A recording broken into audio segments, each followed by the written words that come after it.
In the peaceful town of Norabad lived a young man named Adil, known among his friends as someone simple, ordinary, and quiet.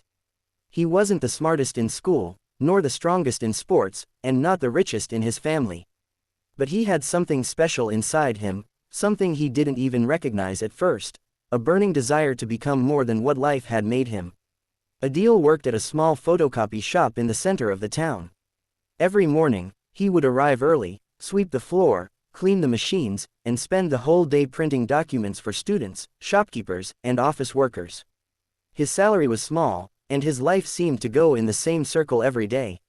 People often told him, "Adil, this is your life. Don't expect more. Just stay where you are." Some said it politely, some said it rudely, but the meaning was always the same: don't dream too big. Yet every night, when the town became quiet, Adil would look at the stars from the rooftop of his small house and speak to himself softly, "There must be something big waiting for me. My life cannot end in this shop." One evening, a customer entered Adil's shop. He was an elderly man, well dressed, holding a file of business papers. His name was Mr. Rahman, a successful entrepreneur known for guiding young people. He asked Adil to photocopy a thick document. While Adil worked, the old man watched him carefully. "You look like a thinker," he said suddenly. Adil looked up, confused. "Me, I only work here, sir." "That's what you do," the man replied. "But not who you are." For a moment, Adil felt something shift inside him, like someone had opened a door he didn't know existed. After the printing was done, the old man asked, "Tell me, young man, what do you want in life?" Adil hesitated. I'm not sure." "You must be sure," the old man said firmly. "Small thinking gives small results. Big thinking changes lives." From that day, those words began living in Adil's mind. Small thinking gives small results. Big thinking changes lives. That night, Adil lay in bed thinking deeply. He didn't have money, he didn't have a degree, but he still had ideas, dreams, imagination, courage, and he knew these things were free. So he decided that he would no longer live a small, limited life. He would think big, and thinking big meant he had to start doing big. The next morning, instead of dragging himself to work, Adil walked with purpose. He entered the shop and opened it with a smile, something he had not done in months. The shop owner, a strict man named Nazir, looked at him suspiciously. "What happened to you?" he asked. "Nothing, sir. I just decided to improve myself." The owner grumbled, "Just do your work and don't dream too much." But Adil didn't let those words hurt him anymore. He had already made up his mind. "No one will decide my future except me." Every free moment he got in the shop, he read books and articles on business, creativity, success, and motivation. He watched videos about people who built their own companies from nothing. And slowly, the world inside his mind began to grow. His dreams grew with it. Instead of imagining himself stuck behind the photocopy machine forever, he started imagining himself owning a modern printing and design studio. He imagined having employees. He imagined helping students, teachers, businessmen, and writers bring their ideas to life. The more he dreamed, the clearer his vision became. But dreaming alone wasn't enough. One day, while cleaning the shop, he noticed a broken color printer lying in the corner. It had been there for months. Adil asked the owner, "Sir, can I repair this machine?" "Repair it? It's useless," the owner said. "If you want to waste your time, go ahead." For Adil, this wasn't a waste, it was an opportunity. He took the machine home after work and opened it carefully.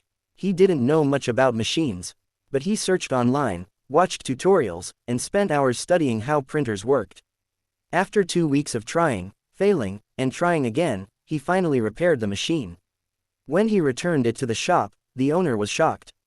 "You fixed this? How?" Adil smiled. "I believed I could." From that day, customers began coming to him with their broken machines.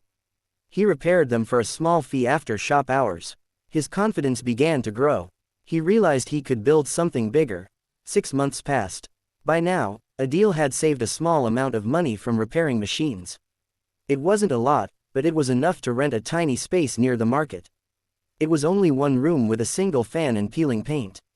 But to Adil, it looked like the beginning of a dream. He called it Big Vision Studio. Everyone laughed when they heard the name. How can such a small place have such a big name? People teased. Adil didn't argue. He simply worked. He painted the walls himself. He built shelves from old wood. He bought a second-hand computer and 2 printers with his savings. It wasn't perfect, but it was enough to start. He created flyers, posters, and banners for people. He designed invitations and business cards. He helped students type reports. Slowly, customers began trusting him. Why? Because he believed in quality. He believed in discipline. He believed in big thinking. Month after month, his business grew. The little one-room studio became too crowded for all the customers. Adil expanded it, hiring 2 assistants. People who once laughed at him started respecting him. But Adil wasn't done yet. His thinking had grown even bigger. 3 years later, Big Vision Studio became the most popular printing and design shop in Norbad. But Adil didn't stop there. He wanted to help others the same way he had helped himself. He started organizing free weekend classes for young people. He taught them graphic design, basic printing skills, computer skills, and how to run a small creative business. The classes became extremely popular. Students from nearby towns began traveling to Norbad just to learn from him. Social media pages featured him as one of the most inspiring young entrepreneurs in the region. People now called him the man who dared to think big. When reporters asked him about the secret to his success, Adil always said the same thing: nothing changes until your thinking changes. You grow only as big as your thoughts. Life, however, is never a straight road. Success always comes with challenges. One winter, a huge electrical short circuit in the market caused a fire in several shops, including Adil's. His studio was burned completely. All the machines, the computers, the designs, the furniture, everything was gone. When Adil saw the ashes, he felt his heart break. For a moment, he felt as if his dreams had died inside the flames. His assistants cried. His students waited outside silently. People whispered, "His luck is finished. Maybe he will go back to his old job." It was all temporary. For 2 days, Adil remained inside his home, thinking about his life. But then he remembered the old man's words: small thinking gives small results. Big thinking changes lives. He stood up. He washed his face. He looked in the mirror and said, "A dream cannot burn. A building can, machines can, but not a dream." The next morning, he visited every shop owner in the market and helped them clean up. People were surprised. "Your shop burned too," they said. "Why are you helping us?" He smiled. "Because thinking big means standing strong." His courage inspired the entire town. A group of business leaders, impressed by his character, offered to support him.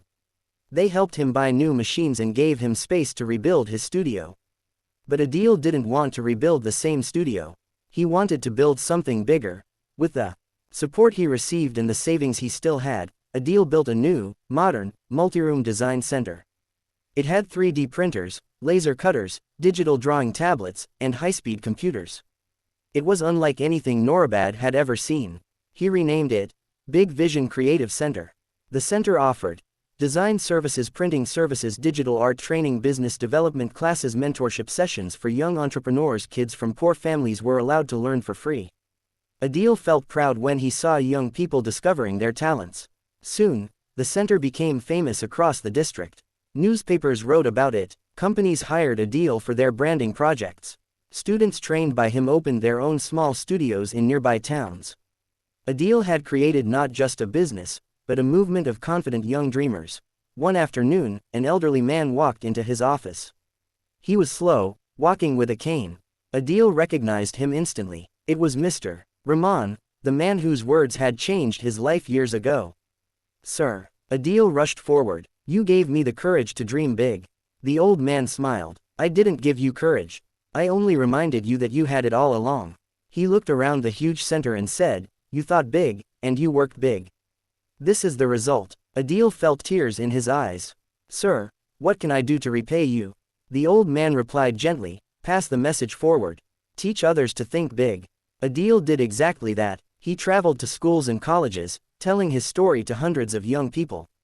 He told them, "Your hands may be empty today, but your mind is full. And that is enough to start." He encouraged them to dream boldly, work with hard heart,